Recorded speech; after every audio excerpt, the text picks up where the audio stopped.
Topic है functions of commercial bank. Functions of commercial bank में पहला फंक्शन है accepting deposit. This is the main function of the commercial bank, to accept the deposit and provide the loans.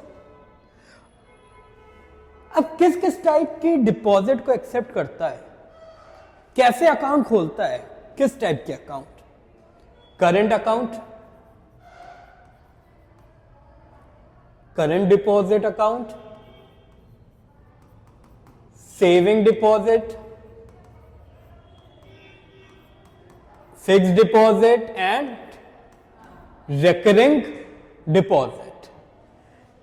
जैसे कि मैंने first videos में बताया था, जब हम पहला फंक्शन ऑफ सेंट्रल बैंक पढ़ रहे थे उसी से पहले, कि करंट डिपॉजिट कौन ओपन करवाता है? Businessman. Why businessman? Because in this current deposit there is no limit of withdrawal and deposit. आप n number of times withdraw भी कर सकते हो बैंक से और n number of times deposit भी कर सकते हो बैंक से। अब इस अकाउंट पे इंटरेस्ट जो होता है वो बिल्कुल नहीं होता है। That means no interest is provided in that case. Rather that they are providing the services, so for that service they charge some fees from the businessman, account holder. Next is saving deposit. Saving deposit generally for saving होती है, मतलब आप जहां पे अपना पैसा save करके रख सकते हो और आप चाहते हो रेगुलर बेसिस पे निकालना भी और रेगुलर बेसिस पे डिपॉजिट भी करना। जनरली ये कौन ओपन करता है? Salaried people. अब यहां पे क्या n number of times withdraw और n number of times deposit कर सकते हो? नहीं, यहां पे कुछ लिमिट होती है, आप कितनी बार डिपॉजिट और कितनी बार विड्रॉ कर सकते हो। यहां पे जो इंटरेस्ट होता है, इंटरेस्ट मिलता है, बट जनरली वो कितना होता है बेटा? Very low interest. अभी कितना ऑलमोस्ट चल रहा है? 3.5%।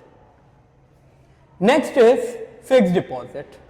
फिक्स्ड डिपॉजिट में आप क्या करते हो? आप एक lump sum amount for a fixed time period आप डिपॉजिट कर देते हो।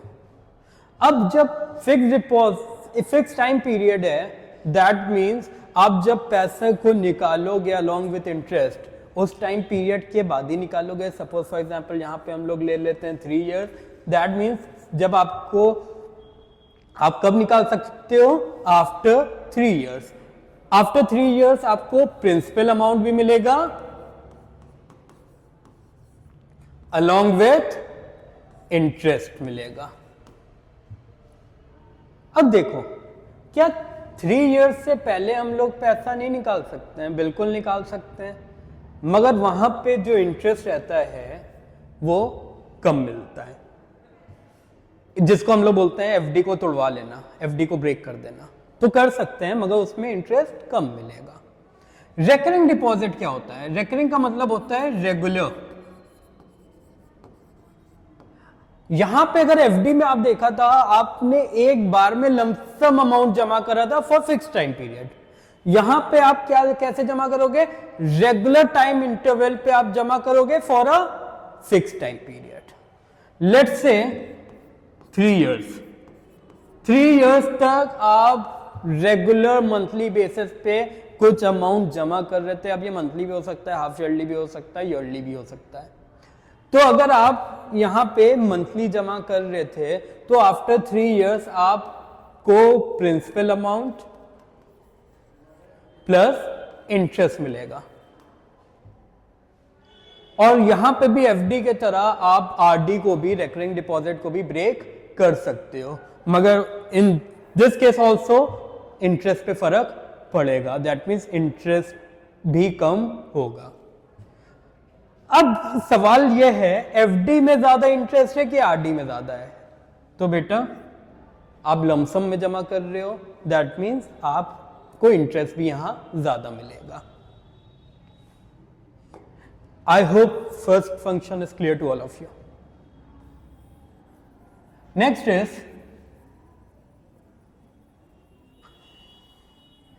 Is lending money. Lending money का मतलब होता है जब बैंक अपने कस्टमर को, अकाउंट होल्डर को लोन प्रोवाइड करे, उसको बोलते हैं लेंडिंग मनी। अब यहां पे एक्सेप्टिंग डिपॉजिट में बैंक अकाउंट होल्डर को इंटरेस्ट दे रहा था, अब लेंडिंग मनी में बैंक लेंड कर रहा है, दे रहा है loan to the customers, to the account holder, तो उनसे इंटरेस्ट चार्ज करेगा। तो मेजर सोर्स ऑफ इनकम जो होती है बेटा, वो बैंक इसी से अर्न करता है बाय लेंडिंग द मनी। अब सीधी सी बात है, जो अमाउंट वो लेंड कर रहा है और जो इंटरेस्ट बैंक दे रहा है पब्लिक को, इस पे ज्यादा इंटरेस्ट होगा और इस पे कम इंटरेस्ट होगा। दैट मीन्स जब वो लोन दे रहा है, कमर्शियल बैंक लोन दे रहा है अपने कस्टमर्स को, तो उनसे ज़्यादा इंटरेस्ट चार्ज कर रहा है, और जब उनसे डिपॉजिट ले रहा है तो उनको वो कम इंटरेस्ट दे रहा है। तो ये एक तरीके से इनकम है फॉर द बैंक। अब कैसे कैसे लेंड कर सकता है मनी? तो पहला है overdraft, next is cash credit,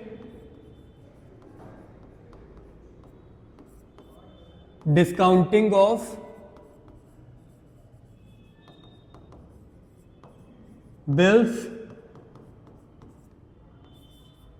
and D is loans and advances।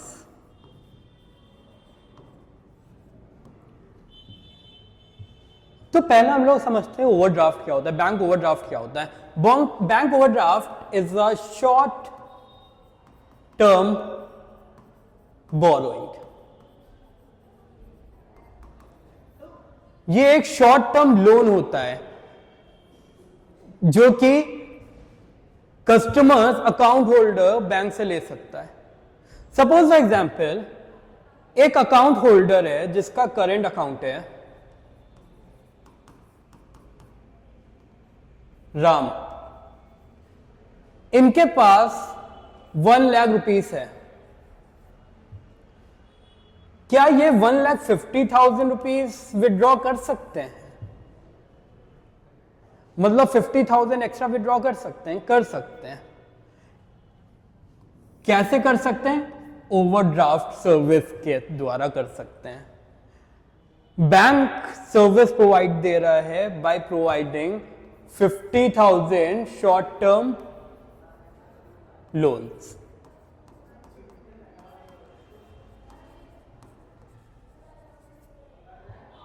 तो अगर लोन दे रहा है तो इस पे वो अकाउंट होल्डर से क्या चार्ज करेंगे? इंटरेस्ट चार्ज करेंगे।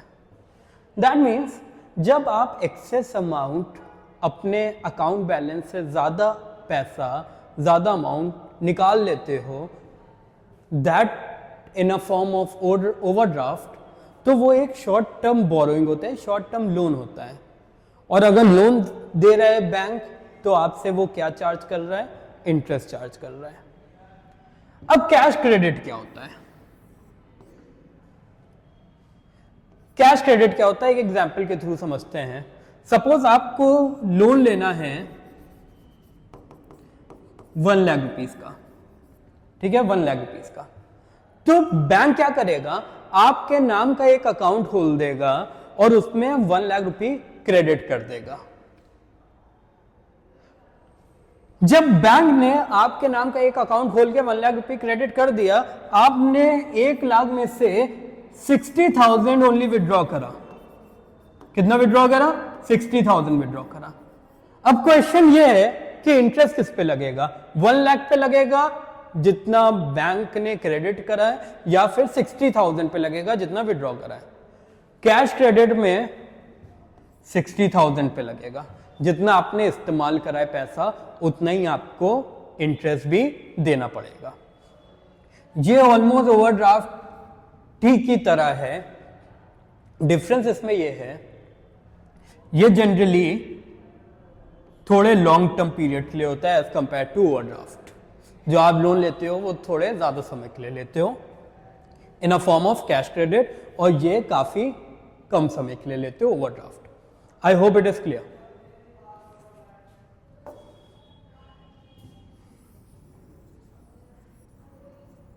नेक्स्ट समझते हैं डिस्काउंटिंग ऑफ बिल क्या होता है।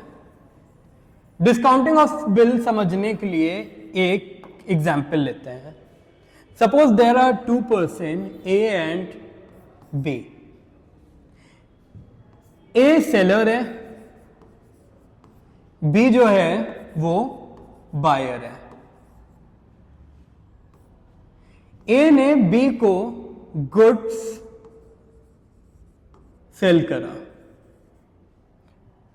For ₹50,000 for the time period of 3 months। That means कितने समय के लिए? 3 months के लिए। इसका मतलब है 3 months के बाद जो बायर है वो सेलर को ये ₹50,000 पे करेगा। जब ए ने बी को बेचा तो वो एक बिल देगा। इस बिल को बोलते हैं bill of exchange. It is a negotiable instrument. अब जब बिल्स ऑफ एक्सचेंज है वो बी क्या करेगा? एक्सेप्टेंस देगा। सीधी सी बात है, बायर को तो एक्सेप्टेंस देना पड़ेगा वो बिल को, कि वो एक्सेप्ट कर रहा है वो बिल। जैसे ही वो एक्सेप्टेंस दे देगा, बायर एक्सेप्टेंस दे देगा, ये सेलर के लिए बन जाता है बिल रिसीवेबल। बिल रिसीवेबल बन गया, और बिल रिसीवेबल ए के लिए क्या होगा? एसेट होगा, क्योंकि against this bill B A को इन फ्यूचर पेमेंट करेगा। So that means in future A को बेनिफिट मिलेगा ऑफ 50,000। और एसेट का मतलब ही होता है anything which gives you benefit in near future, that is an asset. So bill receivable आपका क्या हो जाता है? एक एसेट हो जाता है। और बी के लिए ये बिल हो जाता है बिल्स पेबल। अगर ये ए के लिए बिल रिसीवेबल एक एसेट है तो बी के लिए बिल्स पेबल एक क्या हो जाएगी? लायबिलिटी हो जाएगी। क्या हो जाएगी? लायबिलिटी हो जाएगी। लायबिलिटी का मतलब होता है obligation to pay the future payment, future dates. Future में जो भी पेमेंट करना है उसको हम लोग लायबिलिटी बोलते हैं। और पेमेंट किसको करना है? बी को करना है। कितना करना है? 50,000 करना है। कब करना है? आफ्टर 3 months करना है। क्या ए को 3 months से पहले रिक्वायरमेंट इस पैसे की हो सकती है? बिल्कुल हो सकती है। क्या वो लीगली बी से मांग सकता है वो पैसा? नहीं मांग सकता है। सो इन दैट केस वो कहां से पैसा अरेंज करेगा? ए जाएगा किसके पास? बैंक के पास। बैंक से बोलेगा भैया भैया बैंक आप मुझे कुछ लोन दे दो। अब बैंक किसी का रिलेटिव तो है नहीं, बैंक विदाउट सिक्योरिटी लोन देगा ही नहीं। किसको? ए को। सो बैंक बोला आप कुछ सिक्योरिटी लाओ। ये ने सोचा क्या सिक्योरिटी लाए, कुछ है ही नहीं उसके पास सिक्योरिटी, ना खुद का घर है, कोई ज्यादा मशीन भी नहीं है, मशीन गिरवी रखना नहीं चाह रहा है, तो वो किस चीज को रखे? तो एक सिक्योरिटी थी, ध्यान रखो, एक एसेट था। क्या था? Bill receivable. ए ने बोला ओके मैं अपना बिल रिसीवेबल आपको दे दूंगा। क्या बैंक 50,000 रुपीज अब देगा? क्वेश्चन है, क्योंकि 50,000 का बिल था। हम लोग मार्जिन रिक्वायरमेंट में पढ़े थे कि सिक्योरिटी अमाउंट और लोन अमाउंट कभी भी इक्वल नहीं होता है। सिक्योरिटी अमाउंट हमेशा ज्यादा होगा लोन अमाउंट से। तो 50,000 तो नहीं देगा। कितना हो सकता है दे दें? 45,000। 5,000 वो चार्ज रख लेगा। कौन? बैंक। इस चार्ज को बोलते हैं डिस्काउंटिंग चार्जेस। इस चार्ज को क्या बोलते हैं? Discounting charges. इस पूरे मेथड को हम लोग बोलते हैं डिस्काउंटिंग ऑफ बिल्स। अगर आप देख रहे होगे डिस्काउंट करके बैंक सेलर को लोन प्रोवाइड कर दे रहा है, तो ये भी एक क्या हो गया? लेंडिंग मनी फंक्शन हो गया। नेक्स्ट है, आई hope it is clear, next is loans and advances. Loans and advances आप जानते ही हो, लोन्स शॉर्ट टर्म के लिए भी हो सकता है एंड लॉन्ग टाइम पीरियड के लिए भी हो सकता है। सपोज आपने 1 लाख रुपया लोन लिया बैंक से। कितना लिया? 1 लाख रुपया लिया। अगेन बैंक क्या करेगा? आपके नाम का एक अकाउंट बना देगा और उसमें 1 लाख रुपया क्रेडिट कर देगा। आपने इस 1 लाख में से 60,000 रुपीज को विड्रॉ करा, तो इन दैट केस जब बैंक इंटरेस्ट चार्ज करेगा वो 60,000 पे नहीं करेगा, किस पे करेगा? 1 लाख पे करेगा। अगर वही कैश क्रेडिट होता है तो किस पे करता? 60,000 पे होगा। I hope it is clear.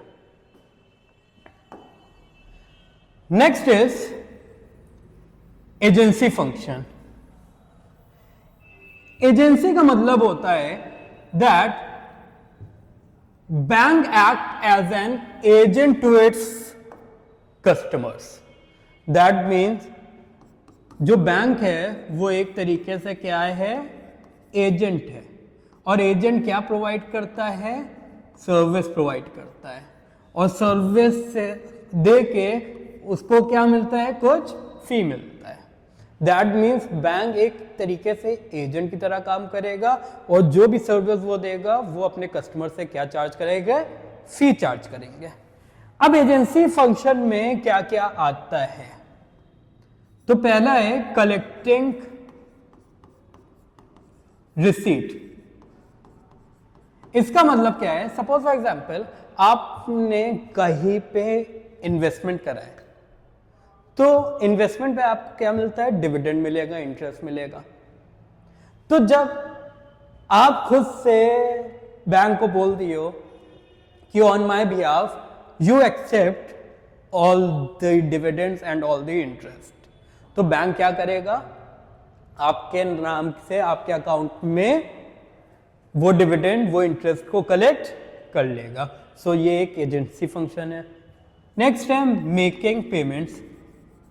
अब भैया आप बहुत बिजी पर्सन हैं, आपके पास टाइम नहीं है छोटे मोटे पेमेंट्स करने का, तो आपने बोल दिया बैंक से भैया आप मेरे बिहाफ में ये सारे पेमेंट कर दो। इंश्योरेंस पे करना है, टैक्सेस पे करना है और क्या क्या रेंट पे करना है। तो आपके पास टाइम नहीं था, आप भूल जाते थे, आप गजनी थे, तो आपने बोल दिया कि बैंक मेरे बिहाफ में आप पे कर दो। तो बैंक ने बोला ओके मैं कर दूंगा, मेरा काम ही है ये, मैं एजेंट हूं आपका, मैं कर दूंगा। तो यहां पे एजेंसी फंक्शन में ये भी करता है। नेक्स्ट है बाय एंड सेल सिक्योरिटीज। अब देखो बेटा, बाय एंड सेल सिक्योरिटी का मतलब है, यहां पे सिक्योरिटी से मतलब है shares and debentures.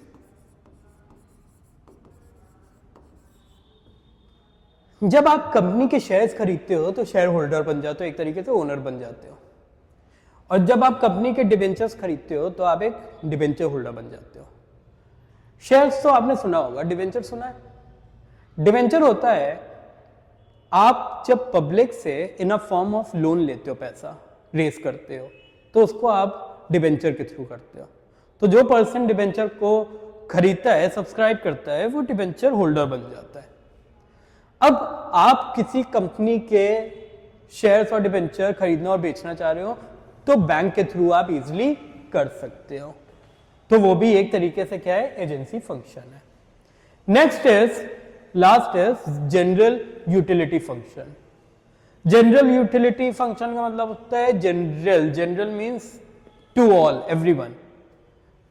Utility means कोई यूजेस। अब किस तरीके के general utility function bank provide करता है टू इट्स अकाउंट होल्डर? पहला है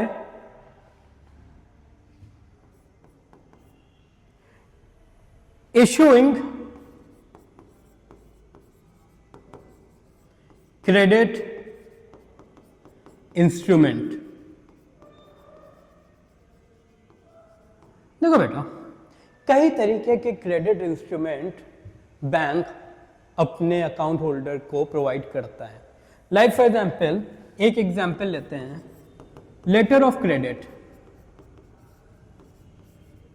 नाम सुना है कभी लेटर ऑफ क्रेडिट का?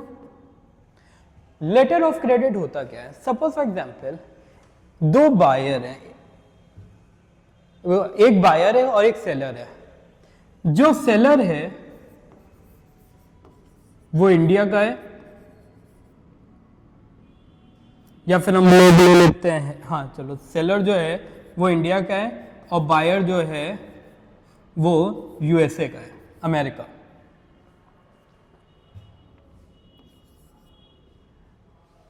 और बेटा आप जो हो, जो बायर है यूएसए में जो बैठा है, वो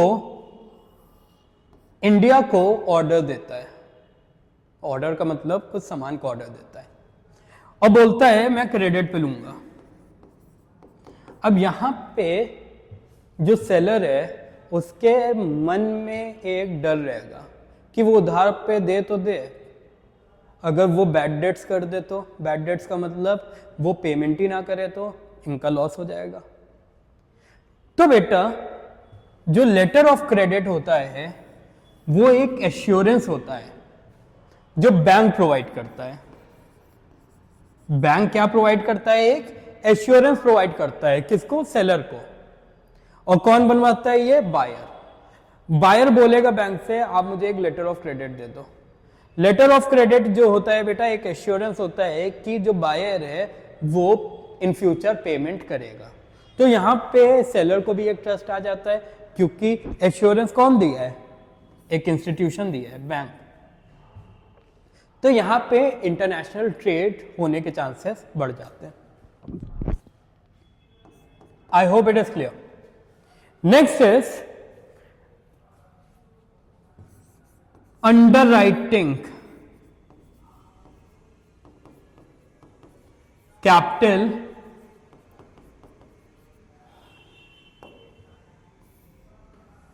अंडरराइटिंग कैपिटल इश्यूज।